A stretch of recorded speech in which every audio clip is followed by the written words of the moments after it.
I'm your host, Carmilla, and this is Cat Scratch Radio, a horror podcast. Hey, everybody, this is Cat Scratch Radio. I'm your host, Carmilla Mays, and I'm here with debut novelist Elizabeth Devecchi. So, Elizabeth, tell me about yourself. Well, thanks for having me, first of all.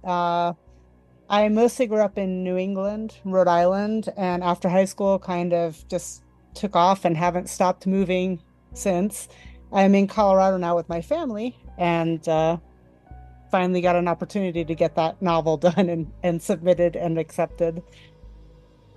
That's awesome. I've moved around a lot too. I've lived in 9 states. Nice. I haven't counted actually, but each of my three kids was born in a different state, and we've moved. Colorado's the farthest west we've lived so far, but we've lived in the south, the east, north, Italy. So, All over the place. yes. So, I have an obligatory ask that I ask everybody when they come on the show. What is your favorite scary movie? Yeah, that's actually a difficult question. I like some of the, let's say, newer horror flicks. Like, I like funny horror, like Ready or Not, that 2019 movie, Quiet Place, Day One, which I just saw. But it's really like the older ones that are still what I would probably call my favorites. When I was sick and home from school, I'd kind of look around on, UHF channels, and I found one called The Nanny, and it had Betty Davis in it, and it just really, I don't know, it struck me. So it stayed living up in my brain. And then there was one with like Mark Lester, the kid who did Oliver, and it was called Eyewitness. And I don't know, maybe it's the black and white that made them appeal more to me. Not that I was alive in 65 and 66, but I'm a 70s kid, and I love those movies, and I still love them to this day. That's awesome. That's a first here for somebody to say that the old black and white ones are their favorite. One of my favorite black and white films is actually White Zombie with Vincent Price. Oh, I love Vincent Price. I used to watch the show that came on, was it weekly? Where he'd come out of I don't know, his whole voice just was spooky. Um, but I don't recall seeing that one. I may have. The one that really struck me the most was The Nanny, and I ended up hunting down the book, The Nanny, and then I found the DVD years later on some weird website and ordered it. So now I don't have a DVD player, but I probably should get one again because I guess they're coming back. Well, with the cost of streaming things, people are going back to DVDs. Yes, exactly. So, what inspired you to write and why horror? Um, I've always been kind of a writer. As a kid, I would write little stories, and I was a very avid reader, to the point that I would be so into the book that I would hide books on my lap during school. And in middle school, I have this vivid memory of just I was so into this book, and I'm still trying to find out what book it was, and haven't been able to locate it yet. But it was about there's this kid on a carousel, and I was so into the book that I didn't realize the teacher had been like screaming at me for around 10 minutes until my friend elbowed me in the side. And so that's just where I would disappear into books. I guess what I was writing at first, I would now maybe define as kiddie horror. I didn't think of it as horror at the time, but one of my themes for a story was this whole group of cousin whose family was devoured by a fire, and they're wandering around as orphans. So I would categorize that as horror now. Yeah, definitely. But So, yeah. what got you into horror originally? Like horror itself? So originally, I'd say I loved the teen horror books like Duncan Lois. I still in a box somewhere because, as you know, when you move, a lot of stuff just lives in boxes. Hmm. I have this whole collection of Lois Duncan books, like the Third Eye, Stranger with My Face. Was it Killing Mr. Griffin, the one that inspired I Know What You Did Last? No, I Know What You Did Last Summer. Inspired I Know What You Did Last Summer, but there was Killing Mr. Griffin, and I loved those books. And then one day I wandered down into the furnace room in my parents' basement, and they had this whole library set up down there with books that probably weren't meant for me. But I got my hands on Jaws, The Omen, Audrey Rose, and Carrie, and I was hooked. Oh yeah, I think Firestarter was one of my first Stephen King books when I was young. Oh, I love that one too. Yeah, It's an, that was down there too. yeah, it's an excellent one. So, if you're comfortable talking about it, what's something that scares you? Okay, so if you had asked me this question when I was a kid or younger, I would have said alligators and tornadoes, which is really weird because I was living in Rhode Island where there are neither alligators nor tornadoes for the most part. It probably would have been sharks and hurricanes if I'd been rational, but I don't know why alligators and tornadoes always just scared me. Now I think it's more has to do with my kids, like stuff that could Mm, happen to my kids. That really scares me now. yeah, I can see that being a really scary thing. Like, I have a niece and nephew, and I would probably, tear down the world for them. Right. And then you hear all this stuff that can happen out there. And when it's I mean, it's different. When it's your kids, it's scarier because they're not with you all the time and they have to experience that stuff for themselves a lot of the time. Hmm. So, another thing that I always ask is, where do you think horror is going to be within the next 5 years? I see a boom happening right now, and by the way, I'm very happy to be a part of it and entering this world at this time.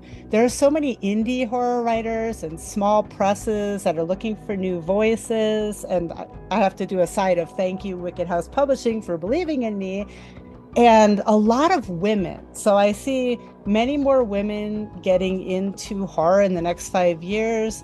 I've run into women such as Ellie Daniels, Krista Carmen, MJ Mars, Christy Peterson Schoonover, Cassandra O'Sullivan Satcher, S.C. Howard, and sorry if I forget anyone, but I just came back from a conference, Hmm. Necromonicon in Providence, and was so happy to see so many fellow women horror writers. Yeah, did you know that February is actually Women in Horror Month? I did not know that, and I'm glad there is a Women in Horror Month. But I think in these next 5 years, I just see more women getting into it. Maybe it was a little more taboo in the past, and now they've just opened up the floodgates, and people just want to read horror.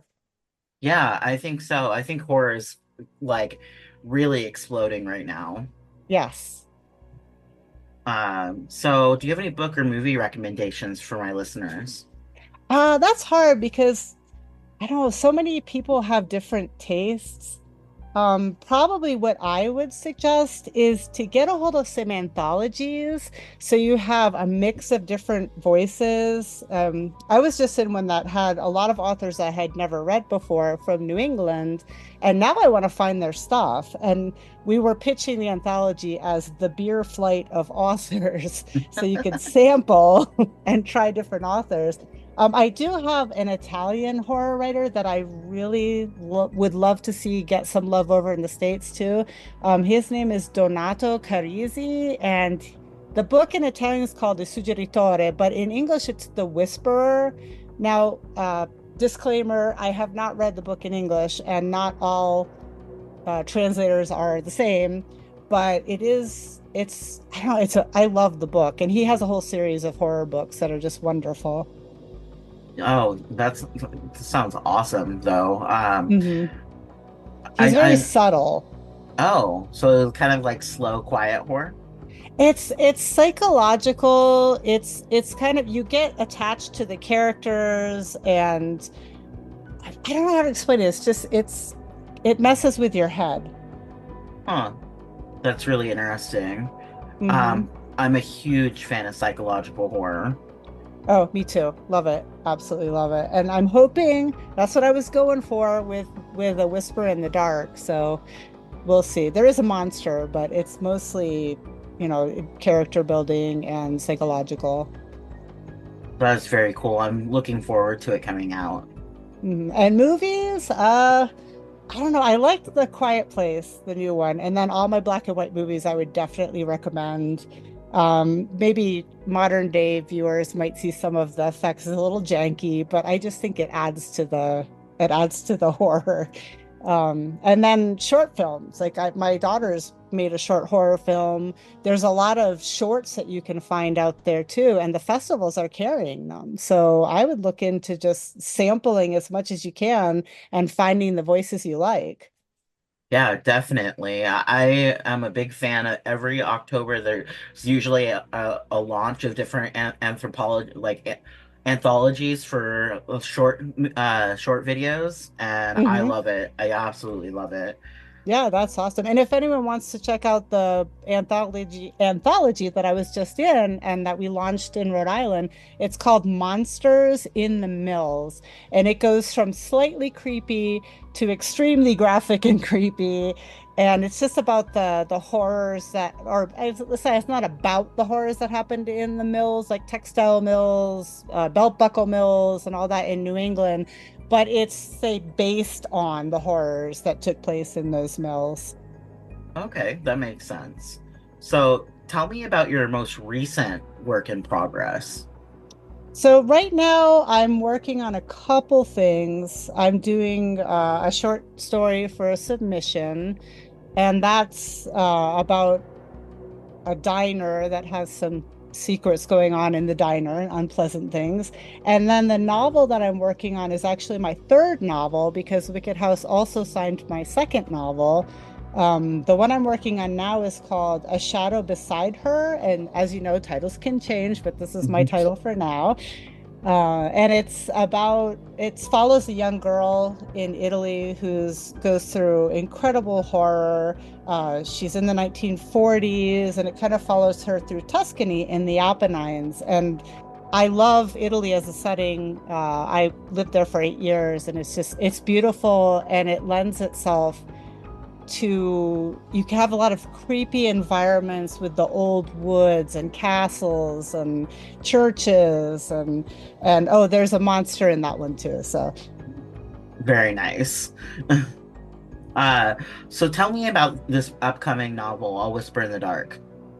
A Whisper in the Dark is it's a story of, let's say, family and the people you love and the sacrifices that you make for them, and then perhaps the regrets you may have down the line.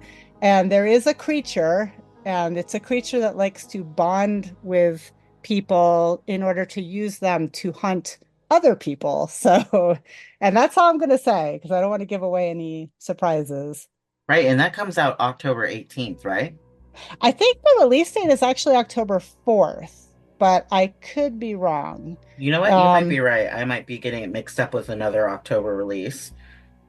okay, it's October 4th, I think. And then I'm setting up a launch of the novel later on at a place called Fiction Beer Parker in Colorado. And it's this amazing brewery that is literary based. It has books that you can take out. My book club is there, one of my book clubs. And they brew beers with names that have to do with literature. One of my favorite beers is the Overlook beer, but with raspberry and habanero. So I'm looking forward to that launch. And I don't know if you saw, but I also have a book trailer that came out that gives maybe a little hint about the book as well. I did see your book trailer. I thought it was really amazing. Yeah, my Um, daughter did that. yeah, I loved it a lot. I actually do book trailers myself, Awesome. as a graphic designer, and I thought it was really spectacular. And you're correct, October 4th, Okay. 2024 is the release date. Okay, shoot. I'm a little scatterbrained right now after my trip, so I wasn't gonna guarantee that I was right, but I'm glad you confirmed that I know the correct release date. My trip turned out to be like a 14-hour odyssey from Boston airport to Denver because of weather, and they kept delaying it. So still recovering. Oh yeah, that kind of travel is really exhausting. No, it was horrible. So what is something that readers would be surprised to learn about you? Okay, this is kind of a cool fact. I mean, it's actually a condition, but I can actually hear my eyes move. Oh, And it's called SCDS, and it's Superior Canal Dehiscent Syndrome. And it's these holes in my skull that I was born with, evidently. And I can hear the inside noises, maybe even a little better than the outside noises at times. So my when my eyes move, they kind of sounds like lightsabers. oh. And yeah, and I actually thought everyone could hear their eyes move until my kid brought home a book from the Scholastic Book Fair called National Geographic Weird But True. Have you seen that series? I have. Yeah, there's one with like I think it had a tree frog on it. I have that here somewhere too. And I was, leafing through it, getting ready to tell some stories at night, and I saw one of the pages said some people can hear their eyes move. And I was kind of like, wait, not everyone can hear their eyes move? And was told that no, in fact, not everyone could hear their eyes move. And was I crazy? So I ended up going to the doctor because I had some dizziness, and it turns out that it's a condition. And I'm used to it, so it doesn't bother me that much. Some people it can happen spontaneously, and that's got to be pretty, I don't know, confusing, I guess. But yeah, that's my I guess you'd call it my carnival trick is hearing my eyes move. That is fascinating. I didn't even know that that was something that was possible. Yeah, I think they just discovered the condition even in the late 90s, so it hasn't been very long. There's a whole society of people with this condition, and we talk about, I don't know, things that new treatments and stuff like that. They're very supportive. That's awesome. So are any of your stories inspired from personal experience? Yes, though mostly loosely. My oldest told me once that she likes how in my stories sometimes I'll turn a weakness or a flaw that I have into an advantage or maybe a superpower. Like I was writing, or I am writing a YA book where this girl has migraines, but because I have migraines, and it turns out that they're not actually migraines. They take her to a different world, and then if I have a scar, usually I'll put my scar on one of my characters and give it a much cooler backstory than how I got my scar. So, I like to I have a surgery scar on my upper chest from when I had a portacath because mhm. I had cancer as a kid. Oh, I'm And sorry. oh, it's okay. Um it's just a fact of life now. Um Hmm. but I like to tell people I got shot.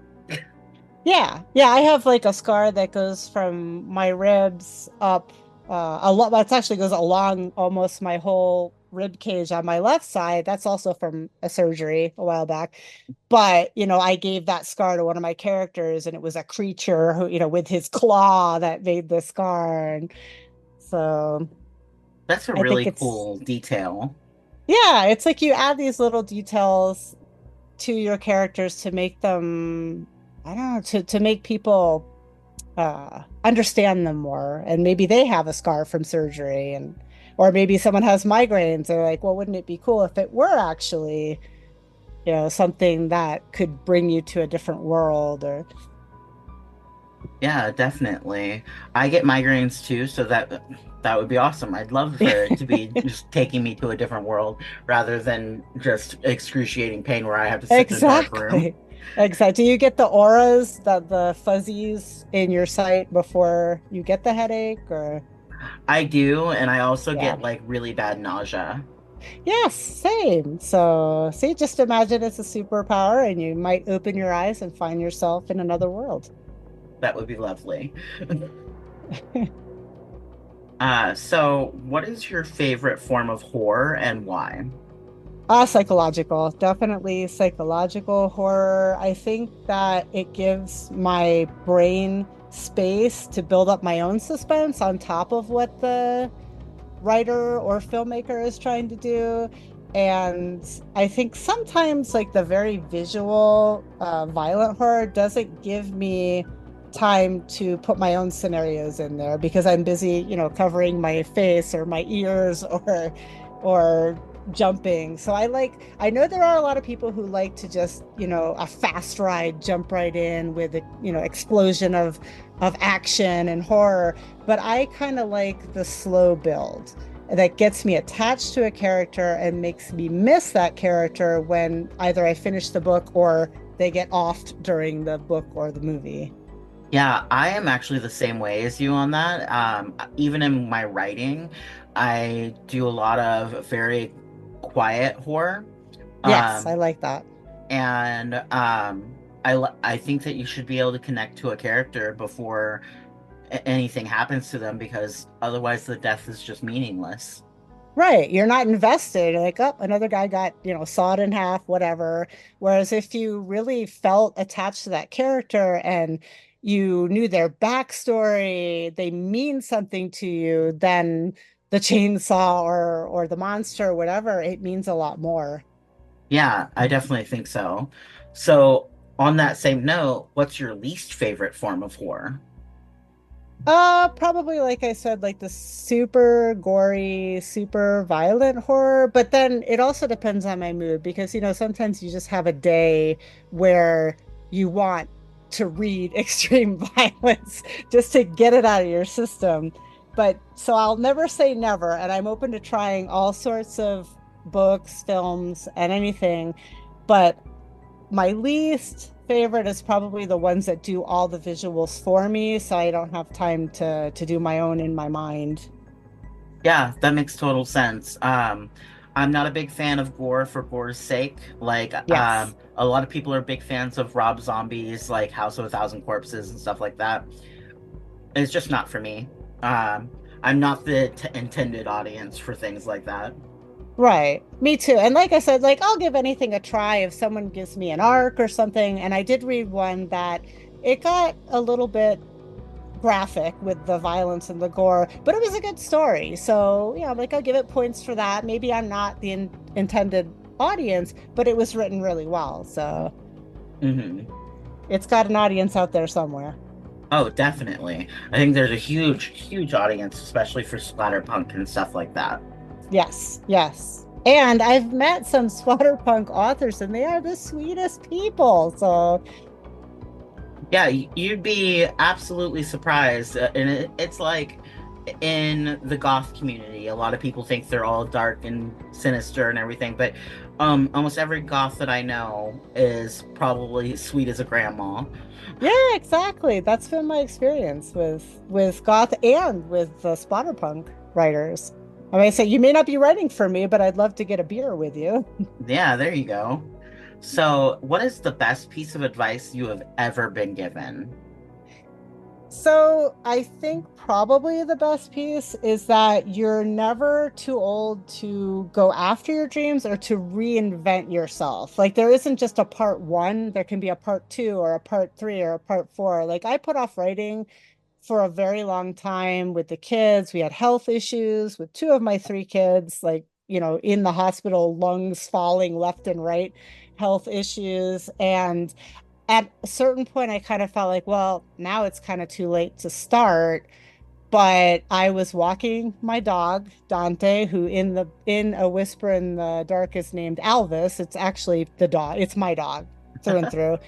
And he suddenly just became afraid of storm drains. Like he's quirky anyway, he's a rescue dog, but just he wouldn't go near any storm drains. I had to walk maybe an extra 3 miles every day to avoid every single storm drain that we would come upon. And it just got my mind spinning, like what could be in there, why, the backstory. And I say he kind of led me back to getting the novel written and submitting it and getting it out there to the world. So thank you, Dante. That is awesome. For me, it was one day a friend had said you could either be 35 with a degree, or you could be 35 and regret that you never went to school in the first place. Right. Yes. Oh, and I saw that you're starting that new degree. Congratulations. Yeah, I start in January for grad school. That's awesome. Yeah, I was kind of a collector of degrees. I went over to Italy and I got a law degree over there. And I wasn't the oldest student, but I was one of the older students. And I actually think it's not easier, but it's more, I don't know. Sometimes when you just go to college, you go because your parents make you go and you're studying stuff you don't really want to study. I think when you're older, you appreciate the knowledge you're gaining a lot more. I think I can agree with that because I had to wait until I was an independent to start college. Hmm. Um, so I didn't start until I was like 24, 25 years old. And I have a tech degree in healthcare science. I Awesome. have I have a bachelor's in English and creative writing and a bachelor's in graphic design. That's awesome. Yeah, you appreciate it more. And I would say the same. I used to teach English when I lived over in Italy for 8 years. And the kids that, or the adults or kids that came to me because they wanted to learn English, it was a whole different story from the kids whose moms had me come to their house so they could, finish their English homework or work on their Shakespeare. Listening to a child read Shakespeare when it's not their language because their mom's making them is torture. It sounds like it would be torture. Yes. Okay, so now I have some fun questions for you. Okay. Have you ever been to a haunted house? And I don't mean like the spectacle haunted houses that get set up in October. I mean like a Right. house that somebody thinks is haunted. Oh, absolutely. I grew up mostly in New England, and that is like one of the meccas of haunted houses. Plus, I volunteered for the Newport Classical Music Festival, and those took place in the mansions, and so there were ghosts supposedly in the mansions. And then now that I live in Colorado, I visited the Stanley, and during the tour, my friend and I, one of my chief beta reader, her name is Becky, she and I decided to do the tour, the haunted tour.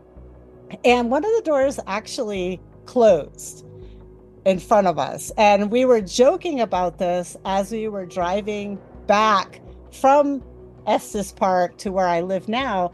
And suddenly, as we were joking and saying it was probably just, a silly thing that they set up at the hotel, my GPS, which has never before and never again done this, zoomed out so that all I was looking at was the earth on my GPS. It was the weirdest thing. That And is so so we just strange. went silent and we did not joke about the Stanley ghost after that. So, I bet not. So, in the same kind of vein, have you ever seen or felt a ghost? yes, I believe I have. I was probably early middle school age.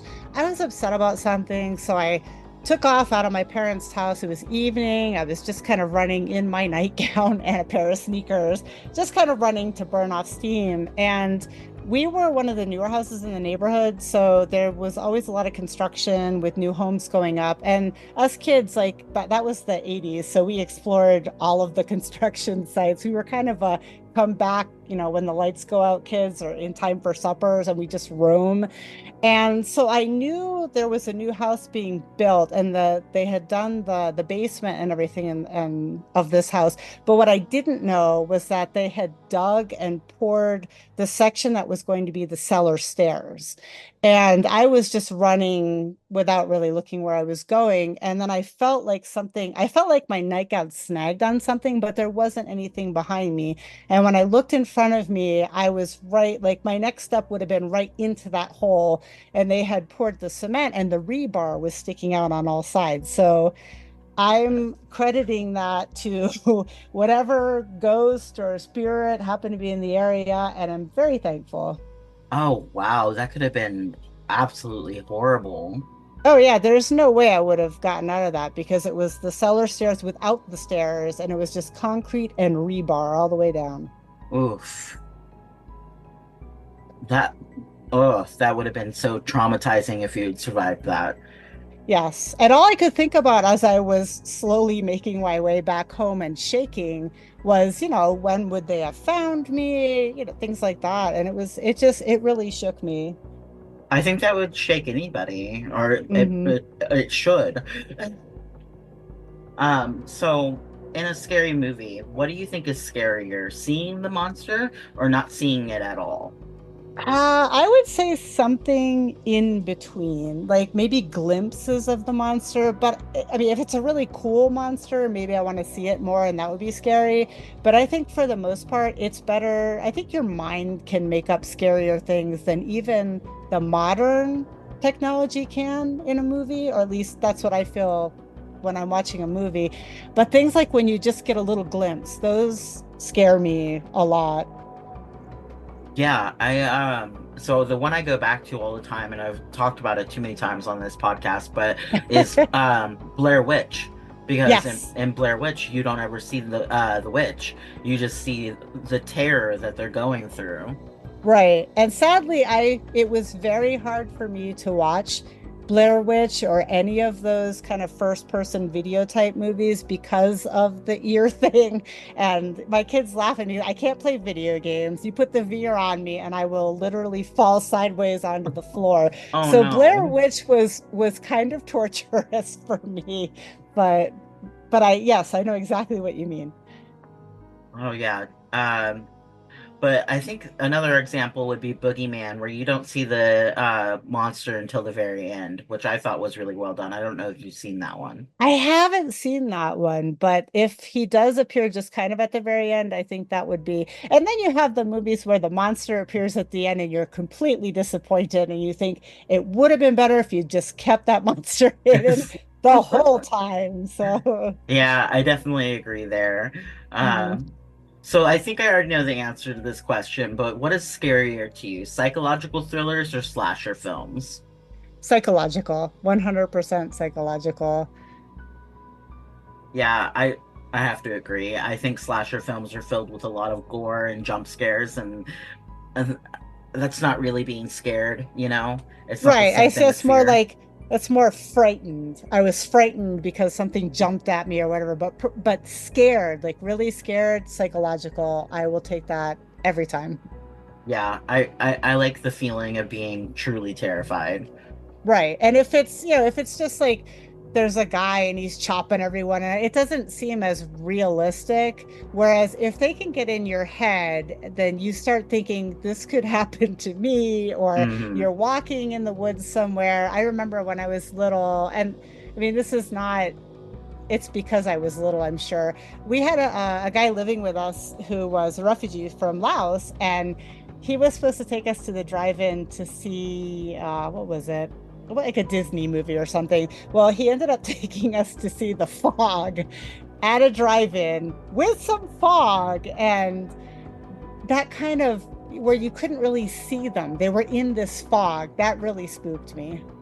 Yeah, that would be really spooky, especially with there being fog in Exactly. And reality. you're outside too. You're outside the car. So yeah, it was quite scary. So, with all that said and done, where can my listeners find you and your work? So my work can be found on Amazon. Like I said, and they could find me at my website, elizabethdevecchi.com, and that kind of has everything in there. The website is a work in progress, so I'm getting there. But yeah, Amazon, I'm in a cookbook that Books of Horror put out called Cooks of Horror, and I had just a little flash fiction in there with my famous to anyone who knows me focaccia recipe. And then Monsters in the Mills is an anthology I'm in, also available on Amazon. A Whisper in the Dark actually went up for pre-sales, but I think it's ebook pre-sales for now. Hmm. And you can find that on the Wicked House Publishing Facebook page. There's advertisements for it there. And there's actually a little story that I'm kind of proud of. It was the very first thing I published, and it's not horror, but it kind of is. It's a little story that it's on Ariel Chart, which is an international online journal, and I know it's still floating out there. It's called The Hunt, and it's about a woman who's forgetting her words, and she's a writer. So, it is horror for all of us writers to think about forgetting your words Oh and the yeah. brain fog thing. But it's out there on Ariel Chart, and I'm actually kind of proud of it because it's the first thing I published when I came back to writing after taking a huge break. That is awesome. You should be really proud of that. Like really, really proud of that. Thank you. And I mean, in the story, it's a grandma, but it's actually kind of based on those moments when I have brain fog because I'll call on my kids. Like, I'll text my kid. My kid's in Texas right now, the oldest one. And I'll text her and I'll be like, okay, I need a word. I almost have it, but it means this, and this. And we'll spitball until the word comes back. So it's actually, that's based on me. I do the same thing, and my brother likes to say to me and my sister-in-law, "Aren't you guys writers? How do you forget words?" Exactly.